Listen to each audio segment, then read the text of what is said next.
Hola a todos, ¿cómo están? Mi nombre es Lesma, espero se encuentren muy bien. Yo como siempre muy contenta de poder estar un día más aquí con ustedes y muy agradecida de que me estén viendo donde quiera que se encuentren. El día de hoy vamos a hablar de un caso de Colombia que involucra a un sacerdote, una mujer y una niña. Vamos a ver todos los detalles.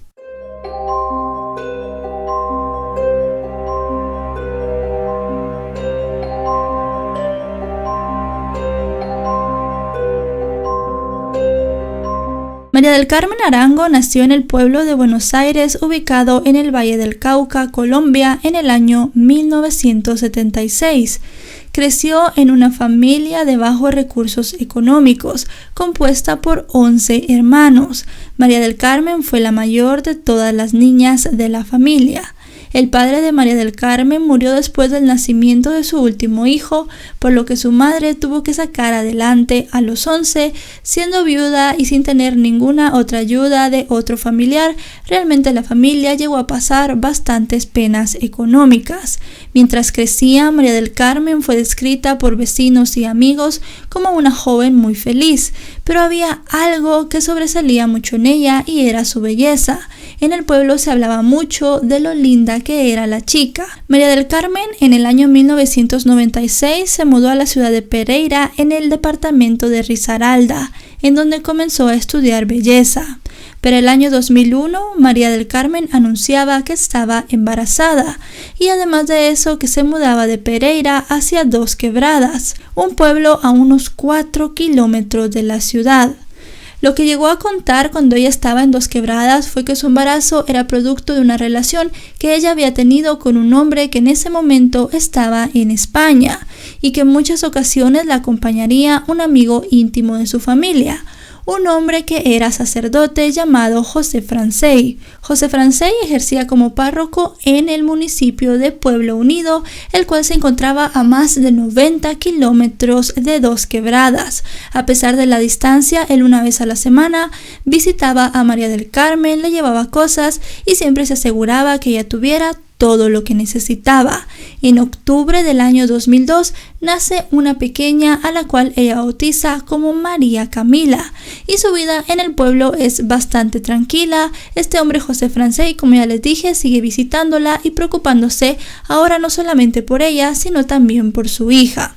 Los años llegan a pasar y el día 12 de febrero del año 2007, luego de hacer una llamada a su familia desde un municipio llamado Mistrató, ella desaparece junto con su hija. María del Carmen en ese momento tenía 31 años y la pequeña María Camila solamente 5. La familia, al no tener noticias de María del Carmen, lo primero que trató de hacer fue llamarla a su teléfono. Este sonaba como si estuviera encendido, pero siempre mandaba al buzón de voz. Ellos dejaron mensajes en este buzón hasta que se llenó por completo y ya no pudieron hacerlo más. Reportaron la desaparición de madre e hija a finales de febrero de ese año. Fue ahí que las autoridades colombianas comenzaron a buscarlas, pero a pesar de que ellos decían que las estaban buscando, con el paso de los meses no había noticias de ellas. Su hermano intentó hacer un último movimiento. Mandó a poner la foto de su hermana y de su sobrina en un periódico para ver si alguien las podía reconocer. Era junio del año 2007 para cuando él hizo esto y esto dio sus frutos, pero no de la manera en que la familia esperaba. La foto fue vista por Everett Palacios, un investigador del Cuerpo Técnico de Investigación de la Policía de Colombia. La fotografía le recordó mucho a un caso que él tenía sin resolver de hace algunos meses. El caso se había dado lugar en el mes de febrero, el mismo mes en el que madre e hija habían desaparecido. Everett Palacios contó que el día 15 de febrero ellos atendieron el llamado de un campesino. Este campesino alertó que mientras él regresaba a su casa del trabajo a través de un atajo que usualmente no solía usar, se encontró 2 cuerpos. La policía se apersonó rápidamente al lugar, pero al llegar encontraron una escena increíble, una escena para la cual no estaban preparados.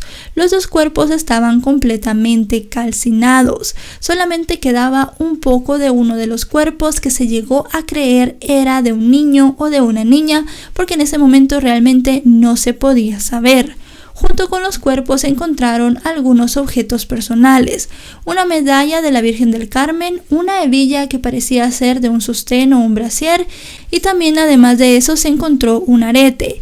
Estos 3 objetos habían quedado casi por completo calcinados junto con los cuerpos de las 2 víctimas. Por la hebilla del brasier y el arete, llegaron a creer que al menos una de las víctimas era mujer. Se encontró también otra cosa, pero no sobre los cuerpos como estos objetos, sino que a un lado de ellos. Entre la maleza había un negativo de fotografía. Este negativo no estaba calcinado, pero sí estaba un poco en mal estado, estaba mojado y tenía lodo, pero se llegó a creer que todavía se podían revelar las fotografías que tenía y de esta manera tal vez podían saber la identidad de estas víctimas, ya que obviamente el reconocimiento por parte de los forenses tardaría muchísimo tiempo por el estado de los cuerpos. Ambos cuerpos fueron trasladados para hacerles todos los análisis y exámenes posibles. El negativo pudo ser rescatado y se revelaron las fotografías. Una era de una mujer, otra de un hombre y al final había otra que era una panorámica de un paisaje. Mientras se hacía esto, la autopsia reveló que los cuerpos pertenecían a una mujer entre 30 y 35 años y a una niña entre 5 y 7 años. Ambas presentaban golpes en la cabeza, la mujer en la parte de delante y la niña en la parte de atrás. No se pudo saber nada más de los cuerpos y además de eso pasaron meses sin ser identificados. Se tenían las fotografías, pero en esta había un hombre, así que estaba completamente descartado que esta persona fuera parte de las víctimas. Solamente se podía llegar a pensar que tal vez la mujer que estaba en las fotografías sí era una de las víctimas, pero no había ninguna razón que pudiera dar más pruebas a esto o que se pudiera saber el nombre, de dónde eran originarios o algo por el estilo para comenzar a investigar de una manera más clara. Fue hasta que el investigador vio ese anuncio en el periódico que se dio cuenta que tal vez estaba frente a la identidad de las víctimas que no habían podido ser reconocidas. Se habían encontrado el día 15 de febrero. Según el artículo que publicó el hermano de María del Carmen en el periódico, ellas habían desaparecido el día 12, así que daba una fecha bastante aproximada. También aparte de eso eran una mujer y una niña que coincidían con las edades que se habían datado en los exámenes forenses. Otra cosa que le llamó mucho la atención al investigador fue tanto el lugar de desaparición como el lugar en donde se encontraron los cuerpos. Mistrató, el municipio, estaba localizado a unos 75 kilómetros de donde él había encontrado los cuerpos, en el municipio de Anserma, departamento de Caldas. En ese momento llamó a la familia que estaba publicando este anuncio. Para ese entonces la familia de María del Carmen ya radicaba en Cali. Ellos viajaron hasta Caldas para ver si se había encontrado a María del Carmen y la pequeña María Camila. Se les habían tomado fotos cuando fueron encontradas y recordemos que les dije que el rostro de la niña se podía ver todavía a lo lejos. El hermano de María del Carmen reconoció casi al instante a la niña. También llegó a reconocer la medalla de la Virgen del Carmen, diciendo que él mismo se la había regalado a su sobrina.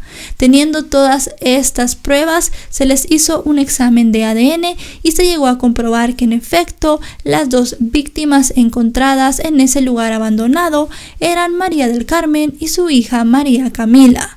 También se le mostró al hombre, al hermano de María del Carmen, la fotografía que se había sacado del negativo. A la mujer no llegó a reconocerla, dijo que no era su hermana cuando joven ni nada de esto, pero al hombre sí que lo llegó a reconocer. Dijo que ese hombre era José Francey Díaz. Para ese momento José Francey ya era el sacerdote de la iglesia en Mistrató y además de eso el hermano de María del Carmen tenía una gran confesión que hacer. José Francey era el padre de María Camila y además de eso era la pareja sentimental desde hacía más de 15 años de su hermana María del Carmen. De primero la policía no creía en esta información, pero llegaron a corroborar que María Camila tenía los apellidos de José Francey. El apellido Díaz había sido dado a la niña por él. La familia de María Camila comenzó a contar toda la historia de la relación. Se conocieron cuando ambos vivían en Buenos Aires, Valle del Cauca. Ella tenía 17 años y él ya había pasado los 40. A pesar de la diferencia de edad, comenzaron a pasar mucho tiempo juntos, pero más allá de la diferencia de edad, lo que provocaba que la familia no aceptara que ella pasara tiempo con este hombre era el hecho de que él era el sacerdote del pueblo. Con el paso del tiempo y con el hecho de que María del Carmen pasaba mucho tiempo en la iglesia, las personas del pueblo comenzaron a sospechar, pero en realidad nadie llegó a acusarlos de ser una pareja. Pero María del Carmen sí se lo contó a su madre y a sus hermanos. Ella les dijo que estaba manteniendo una relación sentimental con este hombre. José Francés llenaba a María del Carmen de regalos, de cosas que ella necesitaba, y además de eso también era la persona que le patrocinaba los estudios. Parecía básicamente que ella estaba viviendo una fantasía con este hombre. Según contaron sus hermanos, también hacían muchos viajes juntos y parecía que eran una pareja feliz. Según su familia, ella se veía muy enamorada y además de eso sabían que María del Carmen no veía la relación con el sacerdote como algo pasajero. Él en cierto punto del año 1996 fue trasladado hacia Pueblo Rico para ser ahora el sacerdote de este lugar. Como ya sabemos, ese mismo año María del Carmen se había mudado, pero a Pereira. Tomaron esta decisión de tomar una distancia bastante larga para que la gente no sospechara de su relación, porque si bien María del Carmen se había mudado con él, realmente no era una relación oficial, ya que él, siendo sacerdote, no podía tener novia, ni esposa, ni nada de esto. Él, si bien supuestamente quería estar con ella, tampoco quería dejar de ser sacerdote. Así que por un tiempo esto les funcionó y se mantuvieron separados. Según contó la familia, con el paso del tiempo María del Carmen se estaba cansando de estar escondida. Le contaba a sus amigas del pueblo la realidad de su relación y ellas le aconsejaban que dejara al hombre, que buscara a alguien con quien pudiera salir a la calle y ser feliz. Pero en realidad ella parecía estar muy enamorada, según dijeron de él, y no quería dejarlo. Pensó que tal vez teniendo un hijo él dejaría el sacerdocio y se iría con ella para formar una familia. El embarazo de María Camila, según contaron, no fue deseado por el sacerdote, pero sí por María del Carmen. Con el nacimiento de la niña, más allá de que la pareja se sintiera más unida, las cosas comenzaron a ponerse peores y ellos se fueron distanciando. Él ya casi no la visitaba, iba una vez por semana y luego de eso pasó a ir 2 veces. Y muchas veces no llegaba el día que había dicho, llegaba muy rápido, se iba, solamente le dejaba las cosas que necesitaba y el dinero, y luego de eso no tenían mucha comunicación. Con todo esto, María del Carmen, según contaron, comenzó a amenazar a este hombre de que contaría todo lo que estaba pasando y de que obviamente él, cuando ella contara todo esto, perdería su posición de sacerdote. Además, contó su madre que ella creía que él ya tenía a otra chica. Le llegaron algunos rumores de que había una jovencita de 20 años que se estaba quedando en la casa cural, la casa donde vive el sacerdote, y que él le decía a las personas de este pueblo que ella era su sobrina, cuando en realidad María del Carmen sabía que él no tenía ninguna sobrina, así que obviamente estaba mintiendo. Fue entonces en el mes de febrero del año 2007 cuando María del Carmen decidió ir a Mistrató en busca de la verdad. Lo que más quería saber ella es si este hombre José Francés tenía otra mujer, y además de eso quería comenzar a revelar que ellos dos tenían una hija. Llegó el día 7 de febrero y se quedó allí por algunos días. Ella comenzó a salir a la calle, se comenzó a mostrar a la gente, se quedó a dormir en la casa cural, y con todo esto obviamente los vecinos comenzaron a hablar y comenzaron a sospechar. Ella incluso llegó a decirle a una chica que atendía una tienda, con quien ella pensó que José Francés tenía una aventura, vamos a decirlo así, que la niña era hija de él, e incluso le mostró los papeles del registro civil. Con todo esto y con las habladurías en el pueblo, José Francés se comenzó a poner muy nervioso. Según contaron las personas del lugar, de un día para otro ya no llegaron a ver ni a María del Carmen ni a la pequeña María Camila. así que todo esto daba mucho para sospechar del hombre. Pero recordemos que todas estas pruebas son meramente circunstanciales, no había nada que ligara directamente al cura con la desaparición y el posterior asesinato tanto de María del Carmen como de María Camila, así que la policía tenía que ponerse a buscar otro tipo de pruebas. La empleada de la limpieza de la casa cural fue una pieza clave en la investigación. Ella dijo a la policía que el día 13, un día después de la última llamada de María del Carmen, del día que se cree fue su desaparición, ella llegó a limpiar a la casa cural como lo hacía todos los días y se dio cuenta de varias cosas. Vio que había diferentes rastros de sangre por toda la casa, había sangre en las escaleras que llevaban del primero al segundo piso. También, aparte de eso, vio varias manchas de sangre en el lavamanos del baño y algo que le llamó mucho la atención fue un colchón que también estaba lleno de sangre y además que las sábanas de ese colchón habían sido cambiadas. Ella todos los días hacía la cama, todos los días ordenaba la casa y tenía muy buena memoria, así que recordaba exactamente qué sábanas iban en cada cama, y cuando llegó ese día se dio cuenta de que no eran las mismas sábanas que ella había dejado puestas el día anterior. José Francey le dijo que las había cambiado porque el perro se había vomitado en ellas y que de la sangre solamente la limpiara y que no le dijera nada a nadie. Teniendo ya esta confesión, la policía pudo obtener una orden de cateo para la casa. En la casa se hicieron varias pruebas del luminol porque algunas manchas de sangre, como ya sabemos, habían sido limpiadas. Se encontraron manchas de sangre en toda la escalera. Esto corroboró la versión de la empleada. También se encontraron manchas de sangre en la pared, debajo de la cama y obviamente en el colchón. Se hicieron pruebas de ADN a estas manchas de sangre y se pudo determinar que eran de María del Carmen y de María Camila. Esto ya era una prueba física que involucraba directamente al sacerdote en la muerte de la joven madre y de su hija. Fue así como la policía llegó a retenerlo. Fue arrestado e imputado por 2 cargos de homicidio. El hombre en una primera instancia se declaró inocente de estos cargos, pero luego de algunas audiencias llegó a quebrarse y escribió unas cartas en donde ponía con lujo de detalles lo que había pasado esa noche. Según las cartas del hombre, María del Carmen llegó a Mistrató el día 7 de febrero con su hija María Camila.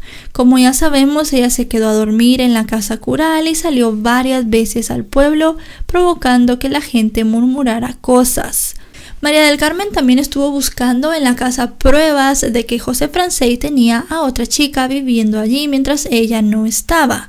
Llegó a encontrar varias cosas bajo el nombre de Andrea y para ella esto era la prueba definitiva de que José Francey estaba teniendo a otra jovencita viviendo con él en ese momento y que básicamente para ella la estaba engañando. José Francey dice en estos escritos que se comenzó a poner muy nervioso por las actitudes de María del Carmen y decidió que tenía que hacer algo para librarse de ella. En estas declaraciones también se llegó a saber que la chica que estaba en la foto del negativo recogida cerca de los cuerpos meses atrás era esta joven Andrea, quien este hombre José Francey presentaba ante el pueblo como su sobrina. Mientras comenzó a pensar qué podía hacer para librarse de María del Carmen y de la niña, él le pidió ayuda a un hombre al cual llamó José Antonio Morales, alias El Sepulturero. Lo que se sabe de esa noche según los escritos es lo siguiente. José Francey dice que llamó al sepulturero y le dijo que quería deshacerse de María del Carmen y de la niña María Camila.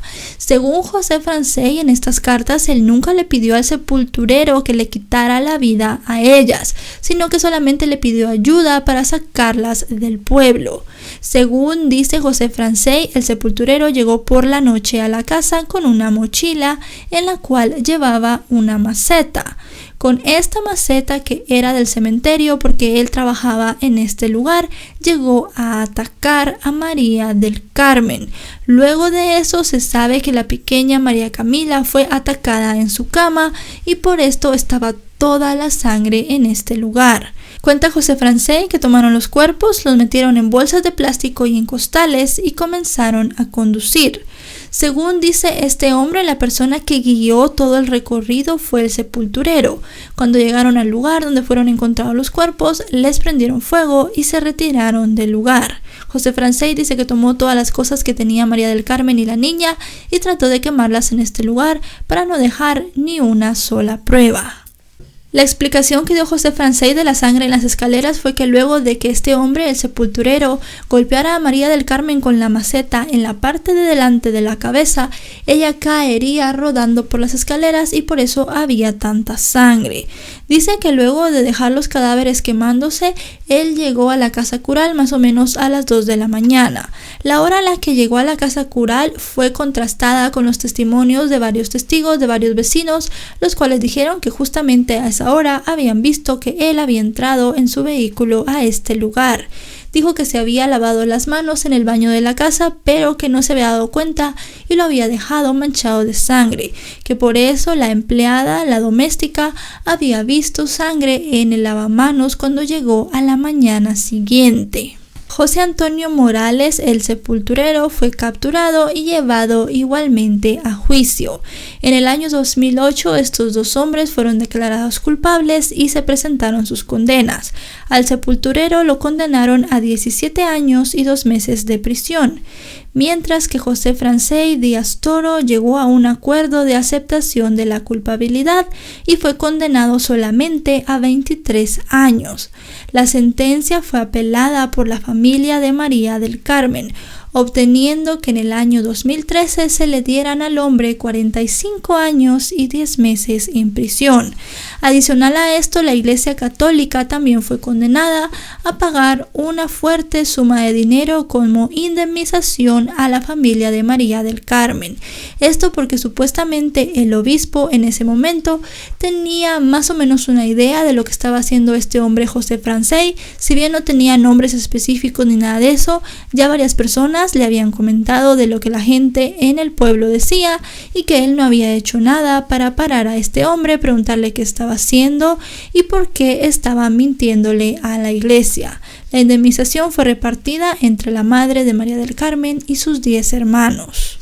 José Francey dijo en su última declaración que era una buena persona y que además de eso, él no había matado a nadie.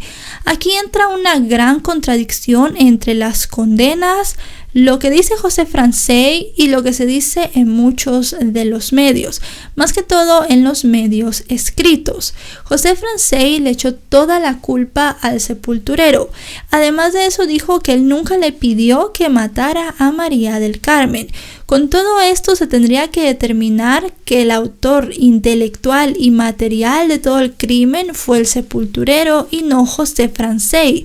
Realmente a José Francey, si esto hubiese sido así, no le tendrían que haber imputado los cargos de homicidio, sino solamente de ser cómplice.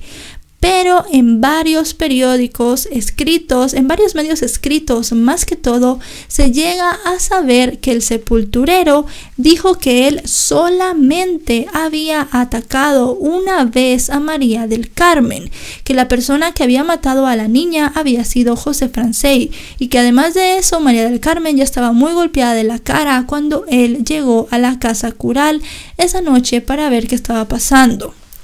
Adicional a esto, hay varios documentales en los cuales se puede ver que el hombre, el sepulturero, acepta los cargos, pero realmente en las grabaciones no se puede ver qué cargos está aceptando. Si bien se puede ver en una parte que él acepta haberle pegado con la maceta en la cabeza a María del Carmen, realmente no hay una prueba visual, o al menos en lo que yo encontré, en la cual este hombre aceptase que él también había matado a la niña y que además de eso había solamente él matado a María del Carmen. Esto pues entra un poquito en confusión y como les digo, este hombre José Francey sigue diciendo que él no mató a nadie, pero en todos los medios se ha hablado como que él asesinó a su pareja sentimental, que era María del Carmen, y también a la hija que había tenido con ella, la pequeña María Camila. Más allá de todo, se sabe que este hombre no quería a estas dos personas en su vida. No quería a María del Carmen y tampoco había deseado nunca el nacimiento de María Camila. Básicamente eran un estorbo para él. Él no quería aceptar que había cometido, vamos a decirlo así, un quiebre en los votos que él tuvo cuando se hizo sacerdote. Y realmente, simple y sencillamente, eran, vamos a decirlo así, una mancha para él en su vida. Además de todo eso, tenemos que hablar de que a José Francés le gustaban mucho las jovencitas. María del Carmen era menor de edad cuando lo conoció y cuando empezaron una relación. Y luego de eso tenía a esta otra joven de 20 años también en su casa. Y no se sabe si en los otros años en los que él estuvo, en otros pueblos o en otros lugares, o hasta antes de conocer a María del Carmen, ya había tenido distintas relaciones, también tanto con menores como con chicas muy jóvenes. Así que hay varias cosas que analizar en este caso, y realmente este sacerdote termina siendo culpable de todo, ya que si él hubiera podido, les habría quitado la vida con sus propias manos. Como les digo, es algo que todavía está un poco sin esclarecer, pero ya está cumpliendo su condena. Seguramente por la edad que tiene pasará hasta el último de sus días en la cárcel. Y bueno, chicos y chicas, hasta aquí el video de hoy. Como les dije, me causa un poco de conflicto la condena, si bien porque no encontré información que se pudiera corroborar en todos los medios. Muchos medios escritos como ABC y otros medios que considero que son de bastante fiar, decían que este hombre había matado a la niña y que también había colaborado en la muerte de María del Carmen, que el sepulturero solamente le había pegado a ella un macetazo, lo cual se correspondería bastante bien con las condenas que les dieron, porque el sepulturero fue coautor y lo ayudó, 17 años, y él, pues siendo el asesino, vamos a decirlo así, de ellas dos, pues recibió la máxima pena. Y él pues sigue diciendo que no mató a nadie. Entonces creo que hasta cierto punto se puede hacer un poco de confusión, pero al final quedamos en lo mismo. Él no las quería, eran un estorbo para él, así que básicamente no creo que puedan quedar dudas que si bien él no fue quien les pegó en la cabeza con la maceta, él pudo haberlo planeado y estar mintiendo, o de nuevo, hasta él mismo pudo haberlo hecho, como se dice en algunos medios. Hay un video del sepulturero diciendo que acepta los cargos, pero como les digo, el video está editado, entonces no se ve realmente qué cargos aceptó él y cuáles no. Al final, este hombre terminó siendo un sacerdote y un asesino y una persona en la que no se podía confiar, porque como ya les dije, le gustaban mucho las chicas jóvenes. No se sabe si tuvo más relaciones aparte de María del Carmen antes o durante, mientras estaba con ella. Así que al final de cuentas no es una persona de confiar, no es una persona que merezca estar libre ni nada por el estilo. La familia de María del Carmen dice que ellos se mudaron hacia Cali y trataron de seguir con sus vidas, pero según los hermanos, la madre de ella pues resiente mucho la muerte de su hija y de su nieta. Es algo bastante lógico, bastante obvio por ahí, y sus hermanos han tratado de seguir adelante.